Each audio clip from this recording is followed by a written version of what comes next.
जय जय श्री राधे, जय जय श्री राधे, जय जय श्री राधे। सिकंद 5वां अध्याय 7वां। श्री ऋषभदेव जी के पुत्र भरत का चरित्र। श्री सुखदेव जी ने कहा, राजन, महाराज भरत भगवान श्री हरि के परम भक्त थे। उन्होंने विश्वरूप राजा की कन्या पंचजनी से विवाह किया था। पंचजनी से उन्हें 5 पुत्र सुमति, राष्ट्रभूत, सुदर्शन, आवरण और धूम्रकेतु प्राप्त हुए। वे पांचों भी बड़े शील स्वभाव के थे और हरि भक्त थे। महाराज भरत अपने पूर्वजों के अनुसार ही अपनी प्रजा का स्नेह पूर्वक पालन करते थे। उन्होंने होता, अध्वर्यु, उद्गाता और ब्रह्मा इन चारों ऋतुजों द्वारा प्रकृति और विकृति दोनों प्रकार के यज्ञ कराए थे। भिन्न भिन्न यज्ञों में राजा भरत को जो पुण्य लाभ होते, उन्हें वे यज्ञ पुरुष श्री हरि को अर्पित कर देते, क्योंकि वे उन्हें ही संपूर्ण देवताओं से ऊपर मानते थे और उन्हें ही परब्रह्म स्वीकार करते थे। इस प्रकार कर्म शुद्धि से उनका मन भी पूरी तरह शुद्ध हो गया था। ये देखो, काफी बार ये चीज मैंने आपको कही है। इस प्रकार कर्म शुद्धि से, जब तक आपका कर्म शुद्ध नहीं होगा ना, पक्की बात है, और दोनों मिले हुए हैं, ये भी समझना। कर्म शुद्ध होगा, मन शुद्ध होगा, मन शुद्ध होगा, कर्म शुद्ध होगा। आप कभी सोच भी सकते हो क्या, बुद्ध भगवान ने किसी को चमाट मारा हो, किसी को मारा हो? कभी सोच भी सकते हो क्या? या बुद्ध भगवान भी सोच सकते हैं क्या? नहीं, उनकी लिस्ट में ही नहीं है, क्योंकि मन शुद्ध है, अंतकरण शुद्ध हो गया। शुद्ध आदमी शुद्ध ही कार्य करेगा। हाँ, लेकिन एक चीज थोड़ी इसमें गड़बड़ हो जाती है, जिसको कपटी कहा गया। और राम ने गजब है, भगवान राम ने एक बात कही है, ज्यादातर सबको राम भगवान चाहते हैं, लेकिन कपटी को राम भगवान नहीं चाहते। कपटी यानी क्या? अंतकरण मेला जिसका होगा ना, कई बार वो बाहर से पंडित लगेगा, बाहर से शुद्ध लगेगा, बाहर से लगेगा, अंतकरण मेला है। लेकिन एक चीज है, हमारे गृहस्थी, हम जो गृहस्थी इंसान है, अगर कर्म शुद्धि हो जाए ना, तो भी काफी हद तक मन शुद्ध हो जाए। हमारी कर्म शुद्धि नहीं होती, कर्म शुद्धि, कर्म में शुद्धता आ जाए। इस प्रकार कर्म शुद्धि से उनका मन भी पूरी तरह शुद्ध हो गया था। इससे उनके मन में श्री विष्णु भगवान के प्रति भक्ति भाव बढ़ता ही चला जाता था। जब 1 करोड़ वर्ष व्यतीत हो गए तो उनका राज्य मोह क्षीण हो गया। उन्होंने परंपरा से प्राप्त संपत्ति को अपने पुत्रों में बांट दिया।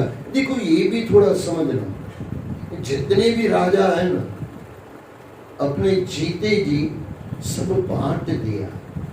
आपने बांटा है क्या? आज के इंसान को बोले फिर क्या, वो क्या बोलेगा पता है? आज के पता नहीं बेटे कैसे हैं, आगे खाना मिले ना मिलेगा, नहीं मिलेगा। मैं आपको ये सलाह नहीं दूंगा सब अपने बेटे को दे दो, ये मैं भी थोड़ा कम मानता हूँ, क्योंकि सब बेटों को दे दो, पता नहीं फिर बेटा कैसा निकले। भगवान करे अच्छा ही निकले। लेकिन एक चीज याद रखो, इस संतों महात्माओं को ऐसी चिंता नहीं होती कि बेटा खाना देगा न देगा। मुर्दाओं को देते हैं, काफी बार आपने सुना होगा, और ये मेरे मनपसंद श्लोक है। काफी कुछ श्लोक मेरे दिल में बसे हुए हैं, और आप भी बसा लो। मुर्दाओं को देते हैं कपड़ा, लकड़ी, आग, जिंदा नर चिंता करे ताकि बड़े अभाव। मुर्दे को कपड़ा मिल जाता है ना, ऐसा कभी एक भी मुर्दा आपने देखा है क्या 5 बरस तक पड़ा हो, किसी ने कपड़ा नहीं उड़ाया हो, जलाया नहीं हो ही नहीं सकता। अरे मुर्दे को जो नहीं मांगता उसको मिल जाता है, तो हम जो पैदा होके आए हैं, क्या परमात्मा हमको नहीं देगा? अगर नहीं देगा ये विश्वास है तो आप भगत नहीं हो, भगत जरूर हो। पता कर लो, भगवान देता है। मरने से पहले भी मरने के पहले हमारी लकड़ियां तैयार हो जाती है। एक संत तो कहते थे लकड़ियों के ऊपर नाम लिखा जाता है कि इसको ये लकड़ी मिलेगी, इस वृक्ष की लकड़ी मिलेगी। हकीकत है। इस सृष्टि में सब बन गया है, चिंता मत करो। हुक्म अंदर सबको, बाहर हुक्म न को। पता नहीं इंसान को क्यों इतनी चिंता है, मेरा क्या होगा। हाँ, परमात्मा तरफ नहीं चलो तो सोचो कि मेरा क्या होगा। एक बार परमात्मा तरफ चल पड़ो ना, फिर चिंता मत करो। कहने का मतलब ये, जितना हो सके अपने हिस्से का रख के, बाकी बांट दो। जिसको जो देना है दे दो, पता नहीं उसके बाद क्या होगा। बांट दो। हाँ, थोड़ा बहुत अपने लिए रख लो, क्योंकि आज का पता नहीं कलयुग कैसा आगे आएगा, पता नहीं किसका मन कब बदल जाए। थोड़ा बहुत रख लो, कोई दिक्कत नहीं, अभी ज्यादा मत रखो। इसके लिए यहाँ पे ज्यादातर आपने गुरुओं को और कोई ये परमात्मा के प्यारों को, राजाओं को देखा होगा, पहले ही बांट दिया, मरने से पहले बांट दिया। और मरने से पहले बांट दिया तो फिर झगड़ा ही नहीं होगा। उन्होंने परंपरा से प्राप्त संपत्ति को अपने पुत्रों में बांट दिया। फिर वे राजमहल से निकलकर पल्हा आश्रम हरिहर क्षेत्र में चले आए।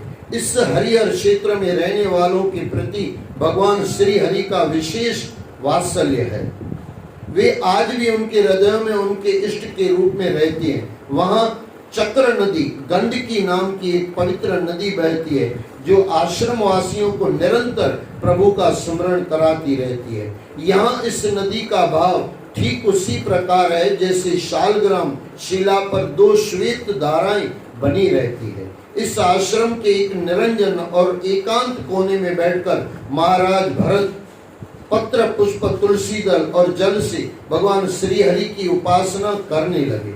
इससे उनका अंतकरण समस्त विषय वासनाओं से मुक्त होकर शांत हो गया और हृदय को परम आनंद की अनुभूति हुई। शनि शनि यह प्रेम और आनंद भूति इतनी अधिक बढ़ गई कि उनकी आंखों से प्रेमाश्रुओं की जड़ी लग गई। देखो, ये जब शनि शनि आगे परमात्मा तरफ इंसान चलता है ना, थोड़ा थोड़ा चलता रहता है ना, प्रेम बढ़ता है, आनंद की अनुभूति बढ़ती है। ये बड़ा है कि नहीं बड़ा है, उसका फल है आंखों से आंसू। ये पक्का है। संसार रुलाता है तो भी आंखों से आंसू आते हैं, और परमात्मा रुलाता है तो आनंद भी आता है और आंसू भी आते हैं। संसार में रोने का, दुख के रोने का आंसू आते हैं, और परमात्मा में चलने का आनंद के आंसू आते हैं। दोनों में जमीन आसमान का अंतर है। अधिक बढ़ गई और उनकी आंखों से प्रेमाश्रुओं की जड़ी लग गई, दृष्टि स्थिर हो गई। श्री हरि के अतिरिक्त उन्हें कुछ और नहीं दिखाई पड़ता था। अंत में जब अपने प्रिय श्री हरि के चरण कमलों द्वारा उनके मन में भक्ति योग उदित हुआ, तब परमानंद में डूबे हुए उनके हृदय में नियम पूर्वक की जाने वाली पूजा का स्मरण ही नहीं रहा। वे अपने शरीर पर कृष्ण मृग चर्म धारण करते थे। त्रिकाल स्नान के कारण भीगने से उनके केश घुघराले हो गए थे, जो कि बड़े सुहावने लगते थे। वे उदित होने वाले बाल सूर्य के किरणों के समान परम पुरुष भगवान नारायण की आराधना करते हुए कहा करते थे, भगवान सूर्य का तेज प्रकृति से परे है, उसी के संकल्प से जगत की उत्पत्ति होती है। वही अंतर्यामी रूपों से जीवों में प्रवेश कर अपनी चित्त शक्ति द्वारा विषयों में आसक्त जीवों की रक्षा करता है। हम उस बुद्धि विस्तार तेज की आशा लेते हैं। अध्याय 8वां, श्री भरत का मृग के मोह में फंसकर मृग योनि में जन्म। ये ध्यान से सुनना, ये बहुत गंभीर है, सुनने जैसा है, और जीवन में समझ लेना। इतने बड़े संत और इतनी सी गलती, फंस गए। हमारी तो कितनी गलतियां होती है। श्री सुखदेव जी ने कहा, एक बार भरत जी गंडकी नदी में स्नान करने के उपरांत नदी के किनारे बैठकर ओंकार का जप कर रहे थे। तभी एक गर्भवती हिरणी प्यास से व्याकुल होकर नदी के किनारे आई और जल पीने लगी।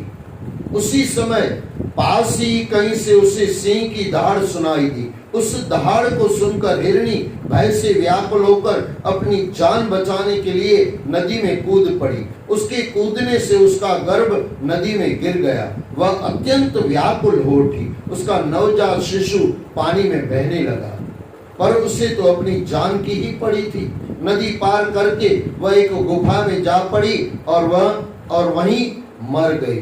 देखो, काफी बार पहले मैंने आपको कहा है और इसी भागवत में आया था कि इंसान को लगता है मैं बच्चों के लिए जी रहा हूं, अधूरा सत्य है। यहाँ क्या हुआ, जब अपनी जान पे बन आई तो बच्चा भी साइड पे हो गया, अपनी जान बचा के हिरनी भाग गई। हम भी यही करते हैं। यहाँ पे आग लग जाए, ना आप मेरा सोचोगे ना मैं आपका सोचूंगा, दोनों बाहर खड़े हो जाएंगे। यहाँ पे सांप आ जाए, कोई किसी का नहीं सोचेगा, अपना ही सोचेगा। आप बोलोगे हम आपके बेटे थोड़ी हैं या आप हमारे बेटे थोड़ी हो, लेकिन बेटा भी यहाँ पे हो ना। पहले इंसान बाहर निकल जाएगा, फिर उसको लगेगा अरे मेरा बेटा अंदर रहेगा। फिर अगर बच के आया तो खुशी मनाएगा और मर के आया तो रोना चालू कर देगा। सबसे ज्यादा हम किसी को अगर प्यार करते हैं ना तो अपने शरीर से, अपने से नहीं। अपना तो आत्मा है भाई, अपने से प्यार हो जाए तो फिर तो क्या हो गया, फिर तो सब कुछ मिल गया ना। अपने शरीर से प्यार है, और वो भी प्यार नहीं है, मोह है, क्योंकि वासनाओं में जाना है। शरीर किसके लिए चाहिए? एसी रूम चाहिए, हीटर चाहिए, खाना पीना अच्छा चाहिए। शरीर को कुछ दे रहे हैं और शरीर में से कुछ मिल रहा है। वासनाओं में हमारी तृप्ति हो रही है, तृप्ति तो होती नहीं है, लेकिन शलावा लगता है कि कुछ मिल रहा है, मिलता कुछ नहीं है।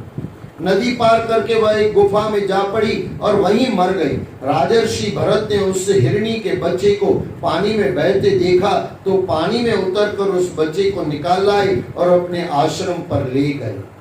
वहां उस हिरणी के बच्चे को वे अपने बच्चे की भांति पालने लगे। यहाँ तक सब ठीक है, इसमें कोई गलत नहीं है। उसके प्रति उसकी ममता बढ़ती जा रही थी, ये गलत है जो ममता बढ़ रही थी। हमारे भी ममता बढ़ती रहती है। वे उस मूर्ख सोने को दूसरे जंगली जानवरों से बचाने लगे और उसके खाने पीने की देख रेख रखने लगे। ये सब सही है, खाली जो ममता बढ़ रही थी ना वो गलत। बाकी तो किसी को दया करना कोई गलत थोड़ी है। दया धर्म का मूल है, पाप मूल अभिमान। तुलसी दया न छोड़िए जब लग खट में प्राण। तुलसी बाबा तो कहते हैं दया बहुत बड़ी चीज है, लेकिन बीच में जो उनको आ गया ममता बढ़ रही थी। वे रात दिन उसकी चिंता में ही लगे रहते थे। अब ये दूसरी गलती, जिसके साथ आपका मोह होगा उसकी चिंता होगी। वे रात दिन उसकी चिंता में लगे रहते थे। कुछ दिनों में ही उनके नित्य कर्म एक एक करके छूटने लगे। अब ये तीसरी गलतियों का पुतला चालू हो गया। पूजा पाठ भी वे सब भूल गए।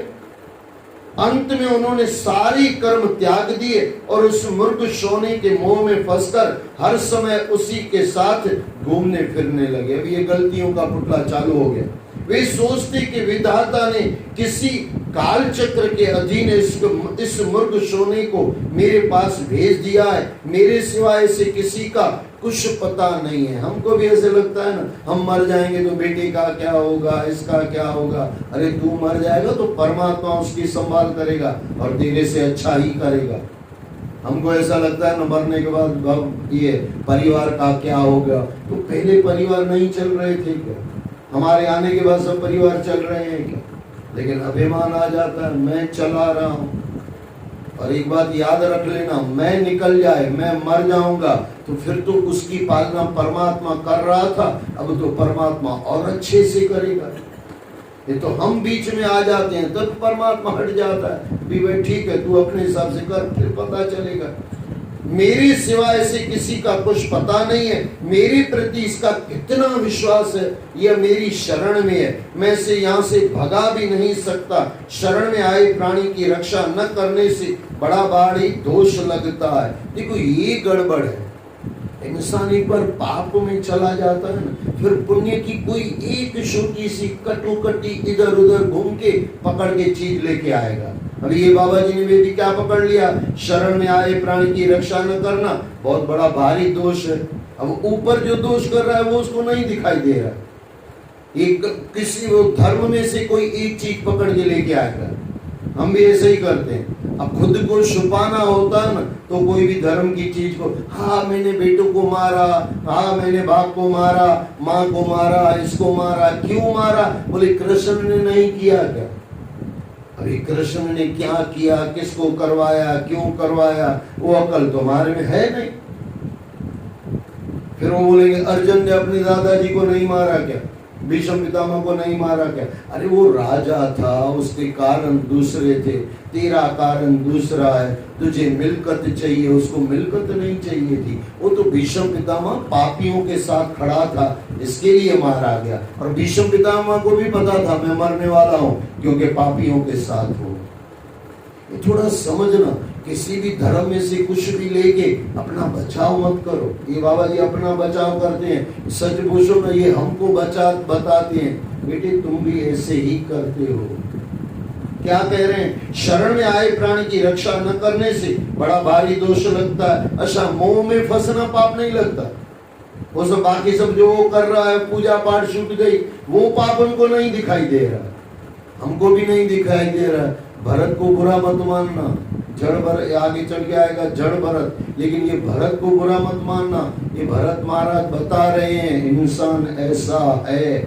भाभी ये बाबा जी थोड़ी गलती कर सकते हैं, तो संतों का कुछ क्रिया रहती है, मजे में रहते हैं संत। अब देखो आगे चल के आप कथा सुनोगे, ये मूर्ख राजा बन जाएगा, हरण आगे चल के राजा बन जाएगा, और वो बाबा जी हरण बन जाएंगे। हरण संत से खेल के आगे चल के राजा बन जाएगा, और फिर उसका उद्धार होगा, तब जाके जड़ भरत अपना कार्य पूरा समझेंगे। आगे आएगी कथा, मैं उसमें भी नहीं जा रहा हूं, लेकिन सुनना उस समय भी, शरण में आए प्राणी की रक्षा न करने से बड़ा भारी दोष लगता है। मुझे ही अब इसके समर्थ होने तक इसका लालन पालन करना है। इस प्रकार उससे हिरणी के बच्चे में राजा भरत की इतनी आसक्ति बढ़ गई कि उठते बैठते, सोते जागते, ठहरते टहलते, खाते पीते, अर्थात हर समय उसका चित्त उसके सिने में बंधा रहता था। पहले कहाँ बंधा हुआ था? परमात्मा के चरणों में। अब कहाँ बंधा है? हिरण। अब उसको लगता है छोड़ूंगा तो पाप लगेगा। अरे नहीं छोड़ेगा तो पाप लगेगा भाई साहब। वे उसे, मैं फिर दोहरा दूं, ये भरत को गलत मत समझो। गलत तो बाप पूरन दरवेश है, आगे आप सुन के आए उनकी पूरी कथा।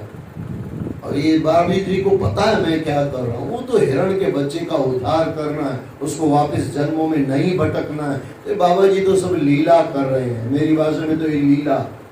इतनी तपस्या करने वाले को बाबा जी को पता नहीं है मैं क्या कर रहा हूँ, पता है उसको, लेकिन हिरण के बच्चे को पार करना है, इस भवसागर से पार करना है। लेकिन हमारे लिए बताया गया इंसान ऐसे ऐसे फंसता है। वे उससे हर समय अपने साथ रखते थे, कुत्तों और भेड़ियों से उसकी रक्षा करते थे, कभी उसे गोद में उठाए रहते, कभी अपने साथ शया पर सुलाते, कभी उसे कंधे पर चढ़ा लेते, कभी उसे छाती से लगाकर दुलार करते, उसे पुचकारते। कभी वह इधर उधर हो जाता तो वो बेचैन हो जाते, जब तक वे उसे देख नहीं लेते उसे चैन नहीं आता था। इसी प्रकार वे दिन रात उसकी चिंता में कभी दुखी होते तो कभी उछलते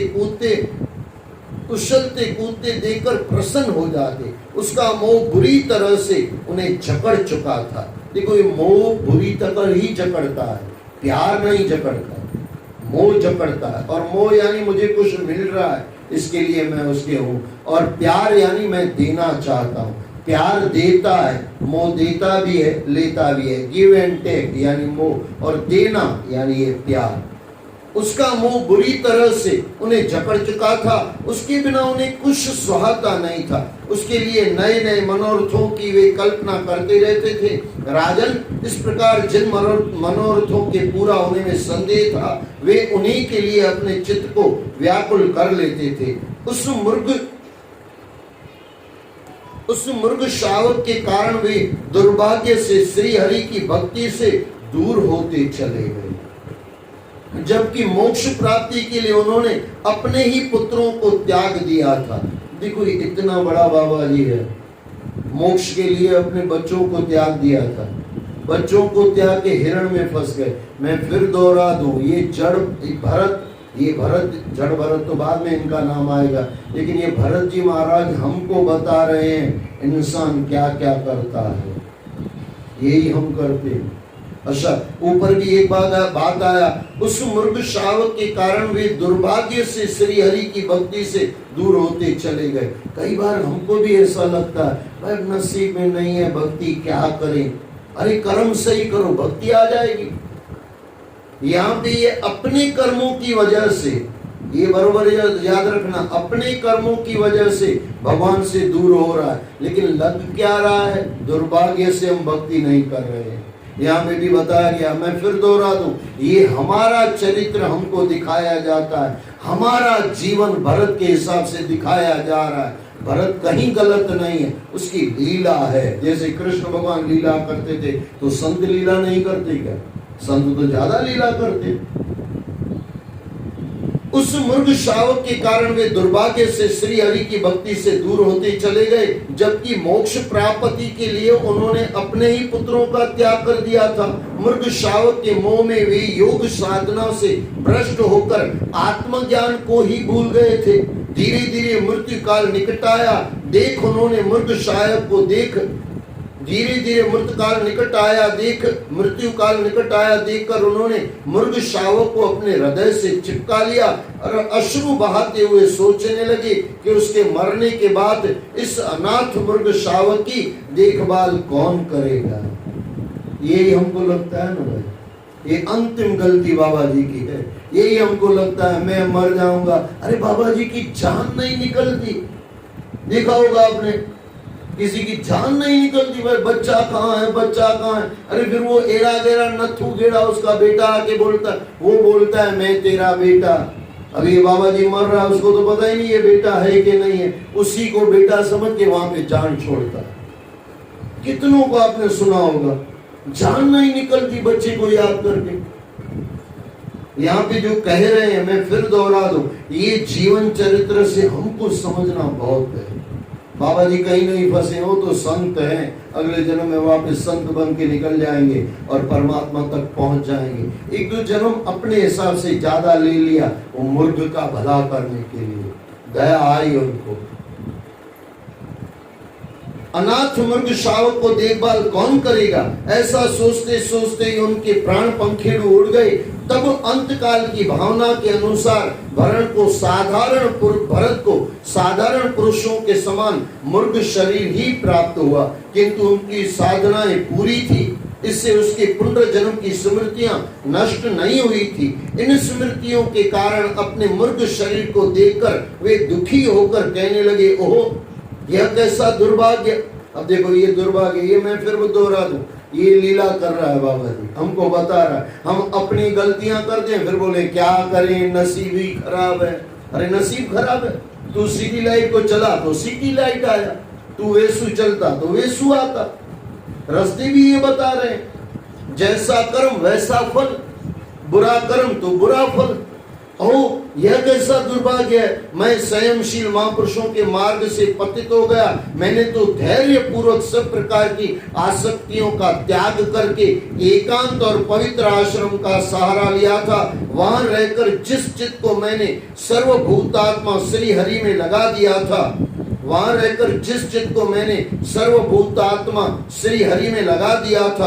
और निरंतर उनकी लीलाओं का श्रवण और मनन करते हुए संकीर्तन करता था, प्रत्येक पल उन्हीं में ही अपनी आराधना का केंद्र बिंदु बनाए रखता था। स्थिर भाव से उन्हीं के श्री चरण कमलों में मेरा मन रमा करता था। देखो स्थिर भाव से, हमारा स्थिर होता है क्या, लेकिन बाबा जी का स्थिर था। मैं फिर दोहरा दूं, ये सब लीला है बाबा जी की। हमको बता रहे हैं बेटे मैं ऐसे फंस गया तो तुम्हारा क्या होगा, ये बता रहे हैं बाबा जी। स्थिर भाव से उन्हीं के श्री चरण कमलों में मेरा मन रमा करता था। आज प्रारब्ध के कारण मैंने अज्ञानवश अपने मन को एक नन्हे से हरण शावक के मोह में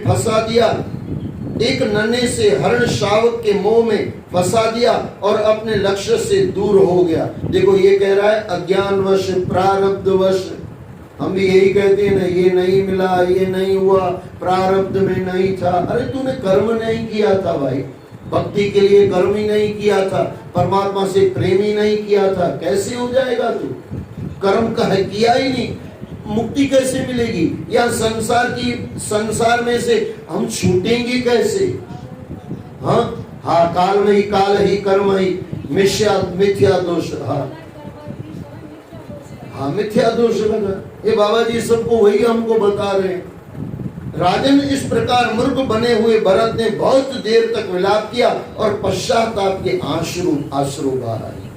ये है भाई। फिर उनके मन में सहसा वैराग्य की भावना जागृत हुई। उनके मन में ही छिपाकर उन्होंने उन्होंने अपनी मुर्गी रूपी माता का साथ छोड़ दिया और अपनी जन्मभूमि काल जंतर पर्वत से उतरकर वे फिर से पुलस्त और पुलह ऋषियों के आश्रम में चले आए। वहां रहते हुए वे काल मृत्यु की प्रतीक्षा करने लगे। आसक्ति से उन्हें अब बड़ा भय लगने लगा था। वे अकेले ही पत्ते और घास खाकर झाड़ियों में छिपकर निर्वाह करते थे। अंत में उन्होंने गंडकी नदी के जल में अपने शरीर का आधा भाग डुबोकर अपने मुर्गदेह को सदैव के लिए छोड़ दिया। देखो इतने बाबा जी पहुंचे हुए हैं, गलती नहीं है, फिर बता दो, गलती करके बताया गया। देखो कोई बेटा नहीं समझता है ना, तो बाप उसको गिर के दिखाता है, बेटे ऐसे गिर जाएगा। तो बाप को गिरने का डर नहीं है, उसको पता है मैं 2 मिनट में वापस सही हो जाऊंगा। ये संत महात्मा भी दिखा रहे हैं कि मुझे 2 जन्म लगे वापस सही होने में, हमारा क्या होगा भाई? मैं फिर दोहरा दूं, बाबा जी की लीला है, मेरे हिसाब से तो लीला है। आइए, जय जय श्री राधे, जय जय श्री राधे।